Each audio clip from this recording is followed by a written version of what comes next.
Bismillahirrahmanirrahim. Terima kasih Bapak Kiai Haji Muhammad Arifin MA. Alhamdulillah, wassalatu wassalamu ala Rasulillah wa ala alihi wa sahbihi wa man wala amma ba'du. Selamat pagi dan sehat semua Bapak-bapak, saudara-saudaraku yang dirahmati Allah Subhanahu wa taala. Yang saya hormati para panitia pelaksana, ada Dr. Mukhlis Muhammad Hanafi dan rekan-rekan di PSQ dan seluruh penyelenggara acara yang berkah ini insyaallah. Yang saya hormati guru-guru saya, Bapak Profesor Dr. Azimardi Azra, Bapak Profesor Dr. Abdul Mukti, dan para narasumber, termasuk yang kemarin telah menyampaikan banyak hal yang bermanfaat yang kita simak bersama. Guru kita, Bapak Profesor Quraish Shihab, Gus Mus, kemudian juga Gus Baha. Alhamdulillah semuanya membawa inspirasi bagi kita ya di pagi akhir pekan seperti ini. Alhamdulillah. Saya langsung saja, saya ingin berbagi sedikit ya screen ya. Saya berbagi screen.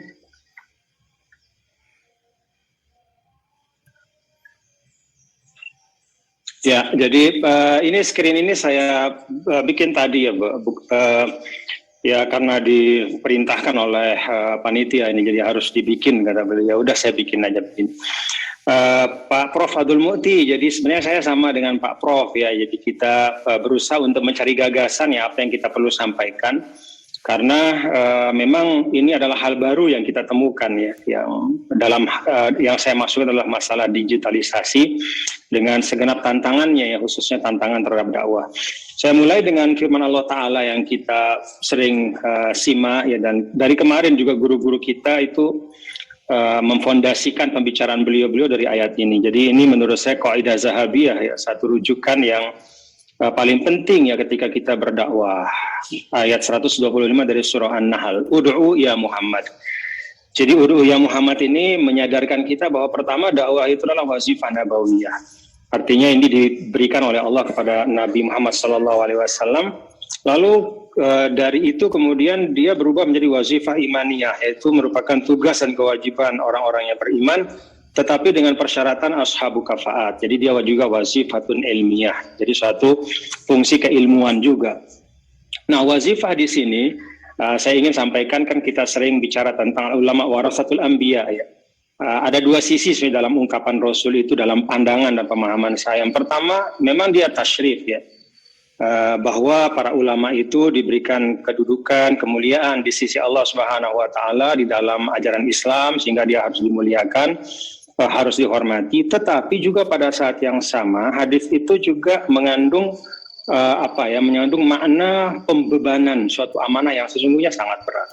Nah, saya ingin mengajak kita semua ya, baik alim apalagi wailim, apalagi thalibul ilm seperti saya, untuk ketika kita berposisi sebagai tokoh umat, entah sebagai ustadz, kiai, tuan guru ya, atau pemimpin-pemimpin umat, kita jangan hanya melihat dari satu sisi, yaitu tasyrifnya saja. Jangan melihat dari sisi privilege-nya saja. Tapi kita harus sadar bahwa itu adalah amanah dan tanggung jawab. Saya sering menyampaikan bahwa kalau kita kita gambarkan dakwah itu sebagai sesuatu yang kasat mata ya. Katakanlah seperti satu posisi, suatu podium, maka dakwah itu podium Nabi. Jadi dakwah itu podiumnya Nabi, gitu. Dakwah itu ya mimbarnya Nabi. Jadi ketika Nabi meninggal, siapapun yang berdakwah, yang menaiki podium itu, dia seperti meminjam podiumnya Nabi. Artinya dia harus melayakkan dirinya, ya. Dia harus mematut dirinya, dia harus berhati-hati supaya jangan sampai dia menyalahgunakan podium dan mimbar yang terhormat itu. Nah, kembali ke ayat yang tadi dalam slide berikutnya ini, bil hikmah ya. Kalau kita lihat ini, sebenarnya ini refreshment saja untuk saya dan untuk kita semua ya. Saya kemarin dapat pemberitahuan dari panitia bahwa sasaran dari kegiatan Amit ini utamanya adalah para asatidz yang berkecimpung dalam dunia dakwah. Jadi saya buat slide ini sebenarnya untuk menyegarkan ingatan kita saja. Bahwa dalam makna hikmah itu pertama ikhtiarul maudu'atil munasibah. Jadi pilih tema-tema yang memang cocok dan sesuai. Tadi Prof. Abdul Mukti juga sudah menyampaikan bahwa alam fikir generasi sekarang itu beda dengan alam fikir orang-orang sebelumnya ya. Kita nggak usah bicara 50 tahun yang lalu ya, bahkan 2-3 tahun yang lalu pun itu sudah beda gitu. Pandemi ini juga menghadirkan banyak sekali perspektif banyak sekali ilmu-ilmu baru, teknologi-teknologi baru yang bisa merubah kehidupan ke depan. Jadi ikhtiar maudu'atil munasibah itu bagian dari hikmah. Kemudian yang kedua kaifiyatul ada, bagaimana menyampaikan. Kemudian yang ketiga mura'at ahwalil mukhatabin, memperhatikan memperhatikan berubahnya audiens kita, memperhatikan berubahnya keperluan mereka. Ya, tadi juga Prof. Abdul Muti dan Prof. Abdul Zumardi juga sudah menstres masalah ini, bahwa kebutuhan umat sekarang itu beda dengan kebutuhan sekian tahun yang lalu. Kemudian ada at-targhib qabla tarhib. Jadi dakwah yang mengedepankan optimisme, ya, dan mengedepankan sisi-sisi baik, ya, mengapresiasi hal-hal positif, ya. Jadi kalau kata Imam Malik itu, kalau kamu mendengar ucapan seseorang 99% mengandung keburukan, kalau kamu bisa bawa kepada 1% yang di situ ada kemungkinan kebaikan, maka bawa ucapan itu kepada yang 1% itu. Artinya mengedepankan husnuzon, apresiasi dan penghargaan kepada orang lain atau pihak lain. Kemudian, di sini ada sedikit, ya, yang bagi saya selalu menarik, ya, Qissatul A'rabi allazi bala fil masjid. Ini menurut saya kisah lama, klasik, tetapi pelajarannya itu yatajaddad, ya. Pelajarannya itu selalu aktual. Ketika seorang dari pelosok datang ke masjid, kemudian dia mencari satu sudut lalu kemudian kencing di situ, kan. Kita lihat bagaimana respon dari para sahabat, ya, yang mewakili common sense lah, katakan, yang mewakili kebijaksanaan umum yang ada, ya, bahwa ini nggak pantas gitu, ini suatu yang menghina, ini suatu yang menistakan gitu. Tapi kemudian Rasulullah SAW mengangkat common sense itu menjadi suatu nilai yang lebih tinggi gitu, yaitu kalau dalam bahasa saya insaniyah qabla tadayun. Jadi ketika akan dihardik orang itu, Rasul kemudian mencegah para sahabatnya, kemudian mengatakan utrukuhu, biarkan dia menyelesaikan dulu gitu. Jadi di sini ada insaniyah, ya, bahwa mendahulukan nilai-nilai kemanusiaan. Ya, kalau tinjauan medisnya katanya kan kalau orang lagi buang air kecil kemudian dihadang di tengah-tengah itu bisa macam-macam lah, ya, bisa dampak kesehatannya itu akan bisa berakibat panjang dan seterusnya. Nah, saya ingat ada satu buku dari Habib Ali Al-Jufri, ya, Al-Insaniyatu Qabla Tadayun. Menurut saya ini juga hal yang mesti kita ingat, ya, bagaimana kecerdasan Rasulullah SAW untuk mendahulukan, untuk menyajikan, ya, nilai Islam yang humanis, yang memperhatikan kemaslahatan manusia, ya, sebagai objek sekaligus juga subjek dakwah gitu. Jadi sebelum Nabi menjelaskan norma, ya kan, Nabi mengatakan utrukuhu, diberikan dulu ruang untuk dia menyelesaikan hajatnya, ya, menghargai kehormatannya, tidak dihardik, tidak diberhentikan di tengah jalan, tidak diumpat, dibiarkan selesai, lalu baru kemudian norma yang dihadirkan oleh Nabi. Inna hadhil masajid la tasluhu ayakuna, dan seterusnya. Ini masjid nggak pantas untuk perbuatan seperti ini, untuk dikotori. Tempat ini adalah untuk sholat, untuk zikir, untuk membaca Al-Quran. Jadi tadayun itu dihadirkan oleh Rasul, ya. Norma itu dihadirkan sebelumnya Rasul menghadirkan nilai-nilai kemanusiaan. Kemudian juga ada ungkapan dari orang yang buang air kecil itu setelah usai, ya, dalam suatu riwayat, bi abi wa ummi, kata dia, demi Allah, katakan, demi ayah ibu saya.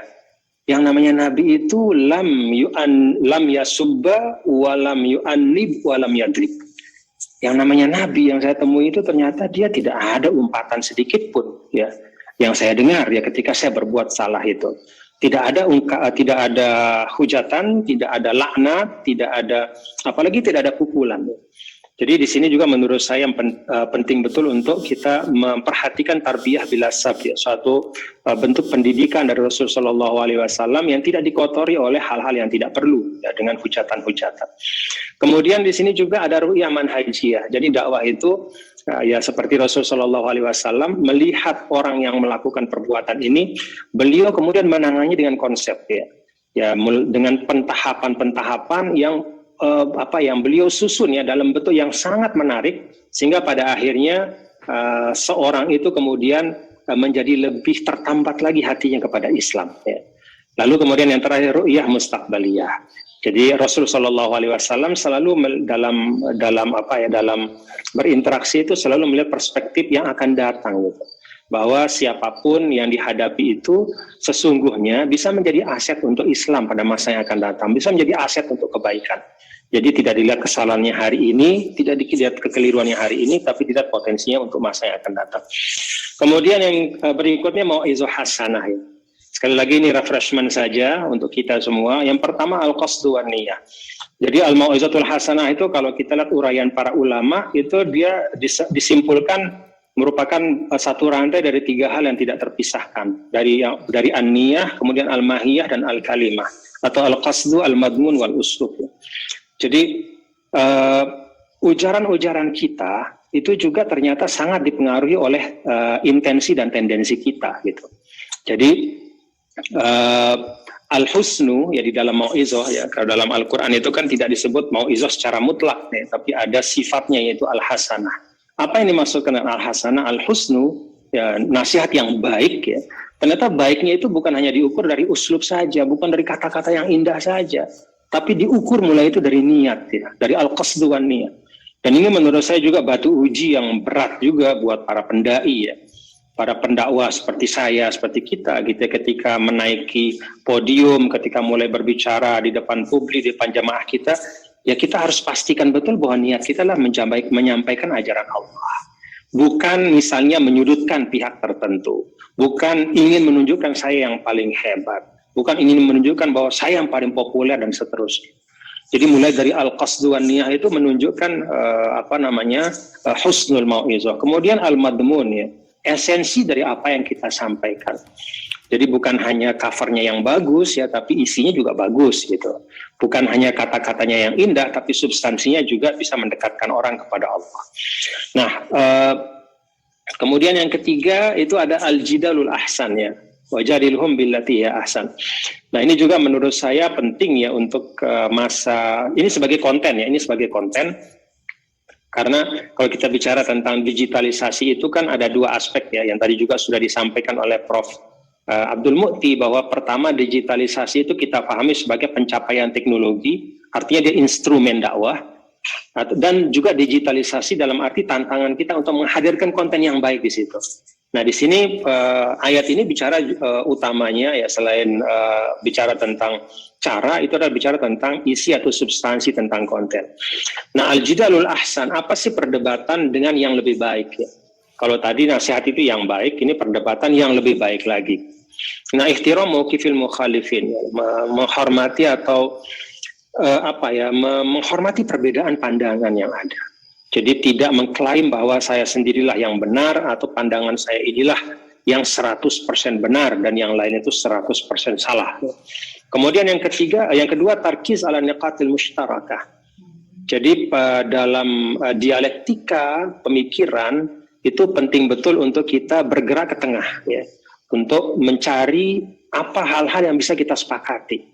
Nah, kalau dalam konteks kita ber-Indonesia ini misalnya ya, saya tidak bisa membayangkan ya, ketika dulu para masyayikh kita yang duduk di PPKI, di panitia kecil itu ya, guru-guru kita, tokoh-tokoh Islam itu katakanlah misalnya mematok harga mati ya untuk pandangan bahwa harus nilai-nilai ideal keislaman itu terwujud seketika ketika Indonesia merdeka, itu mungkin nggak ada Indonesia. Tapi mereka dengan sadar bergerak ke tengah gitu ya, untuk mencari titik-titik temu gitu. Dan ketemulah titiknya itu pada Pancasila, pada pembukaan Undang-Undang Dasar, dan pada dokumen-dokumen metayuridis yang kemudian menjadi asas kita di dalam ber-Indonesia. Lalu kemudian penting juga tarkis alal maqasid ya. Ketika kita sedang berada di ruang publik, seringkali yang kita ukur itu atau yang kita respon itu adalah kata ya. Kita tidak merespon maksud, kita tidak merespon esensi. Nah, saya mengajak kita semua untuk selalu mengingat ya bahwa dalam Islam itu yang sangat dipentingkan adalah bagaimana mewujudkan ya tahqiqul maqasid. Jadi mewujudkan tujuan, walaupun mungkin caranya agak beda gitu. Sehingga setiap perdebatan di ruang publik itu tidak kemudian kita pandang ya, termasuk juga misalnya perbedaan pandangan keagamaan ya. tidak serta-merta kita tangkap sebagai perpecahan umat, sebagai permusuhan. Tapi kalau itu dalam konteks maqasidnya bisa kita ambil satu kesimpulan yang sama, ya, satu benang merahnya dalam konteks maqasid, maka itu sesungguhnya perdebatan atau pembicaraan yang menyehatkan. Nah, kemudian adamul inzilaq ilal musyatamah. Ya. Jadi banyak saya lihat ya, kita terkadang lupa mengontrol diri. Jadi ini juga penting menurut saya ya, sebagai tazkir dan muhasabah untuk diri saya dan untuk kita semua ya. Ketika misalnya ada pihak-pihak yang mendiskreditkan Islam ya. Ketika pihak yang mendiskreditkan Islam itu menyampaikan ujarannya, kita betul-betul fokus pada kata per kata dan kemudian kita meresponnya dengan hujatan atau umpatan yang setara, bahkan dengan yang lebih kadang-kadang. Ya. Nah, akhirnya apa? Akhirnya kita abai atau luput ya, atau gagal kemudian menghadirkan ya melalui medium itu apa sih sesungguhnya pesan Islam yang lebih penting tentang masalah ini gitu. Apa sih esensi yang ingin dihadirkan oleh Islam. Ada satu contoh yang aktual ya, ketika ada musibah, ada katakanlah penggiat dakwah ya yang kemudian ditangkap ya oleh aparat negara karena satu tuduhan yang nanti pengadilan akan membuktikan kebenarannya. Lalu kemudian tidak lama di media sosial itu muncul tagar ya. Tagar itu bubarkan MUI begitu. Nah, menyikapi tagar ini ternyata kita responnya juga respon yang sangat simptomatik ya.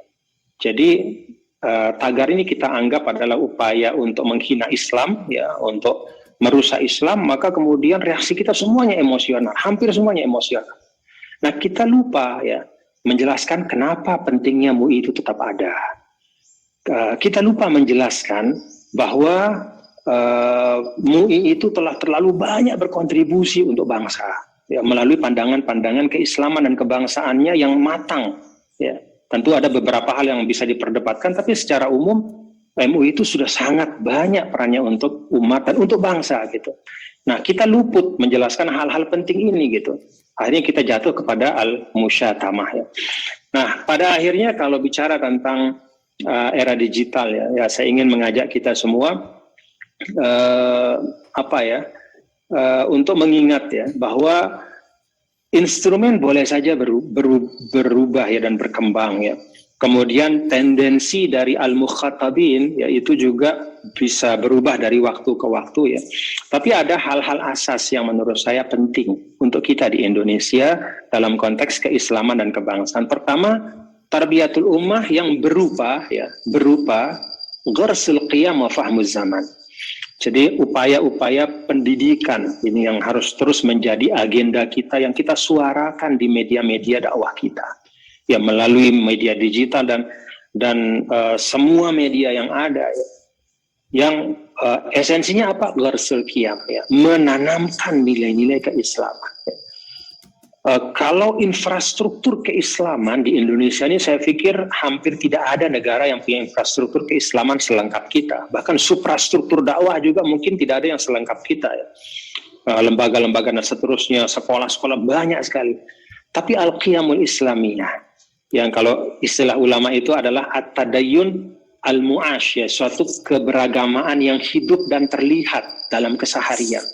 Nah, ini yang menurut saya menjadi agenda penting betul ya. Dan ini perlu kita kerjakan bersama seperti kata Prof. Abdul Mu'ti tadi. Jadi agenda bersama. Jangan merasa siapapun kita ya, berapapun besar kapasitas individual ataupun kolektif kita di dalam suatu organisasi bisa nyelesain semua agenda dakwah, nggak bisa. Nah, bisa aja yang kanannya Al-Quran, kirinya malaikat Jibril aja butuh 124.000 sahabat gitu. Apalagi kita. Nah, karena itu Gharsul Qiyam ini adalah kerja besar yang menurut saya sangat penting ya di era digitalisasi ini, karena era digitalisasi membawa ikutan yang kalau kita tidak hati-hati ya itu menyebabkan nilai-nilai kita tergerus. Ya. Kemudian fahmuz zaman, mengerti tentang zaman ini gitu. Jadi pendidikan umat adalah membuat umat juga mengerti tentang zaman ini. Dia mengerti bahwa dia berada di ruang yang berubah, berbeda. Dan kemengertian ini tidak boleh hanya kepada mukhatabin saja, kepada para ulama juga lebih-lebih. Kepada para pembawa suluh Islam juga lebih-lebih. Ya, kepada katakanlah kita-kita yang kebetulan diamanahkan sedikit ilmu oleh Allah Ta'ala, itu juga harus paham zaman. Yang kedua, tarqiyah mustawa al-ma'isyah. Ini jadi concern ya, termasuk saya tahu betul itu Prof. Abdul Mu'ti di Muhammadiyah, di Nahdlatul Ulama, di Nahdlatul Watan, di Nia Islamiyah, dan dimanapun ya. Kita lagi betul-betul mencari celah nih. Gimana sih meningkatkan produktivitas umat kita ini?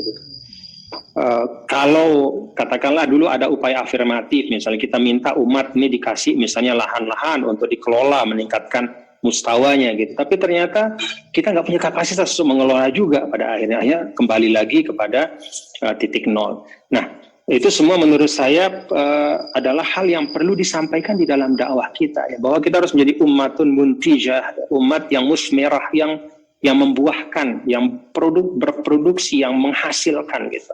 Bukan menjadi umatun mustahlikah saja, jadi umat yang mengkonsumsi dan merusak ya.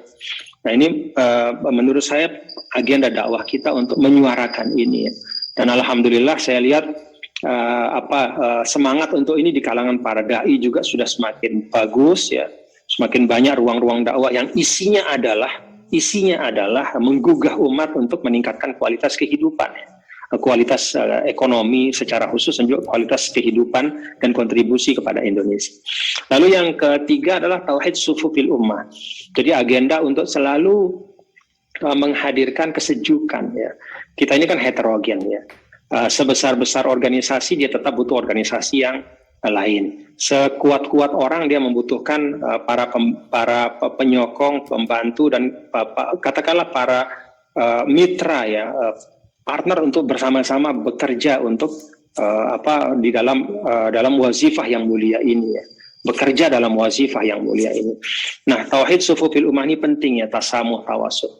Kalau kembali kepada slide yang pertama saya sampaikan tadi, kalau kita memahami bahwa dakwah itu adalah bukan hanya tasyrif tapi juga amanah ya. Kita bayangkan saja misalnya kalau dalam konteks masyarakat awam saja nih. Seorang mukmin ya, secara umum kata Rasul SAW, mukmin itu adalah salimal muslimuna min lisanihi wa yadihi. Itu kan berlaku umum ya, bahwa seorang mukmin itu adalah seorang yang orang lain itu selamat dari lidahnya dan tangannya. Artinya dari umpatannya, dari omongan yang tidak baik dan dari tingkah lakunya gitu. Kalau ini berlaku untuk semua, apalagi kepada para ulama gitu. Artinya lebih-lebih lagi seorang ulama atau seorang dai adalah orang yang harus mampu memastikan bahwa lidahnya itu tidak menyakiti orang, bahwa perbuatannya itu tidak menzolimi orang. Gitu. Jadi apa-apa yang dalam kadar umum itu berlaku, maka bagi para ulama kewajibannya berlipat-lipat. Ini saja mungkin yang dapat saya sampaikan. Mohon maaf coret-coretan sederhana. Saya kembalikan ke moderator. Assalamualaikum warahmatullahi wabarakatuh.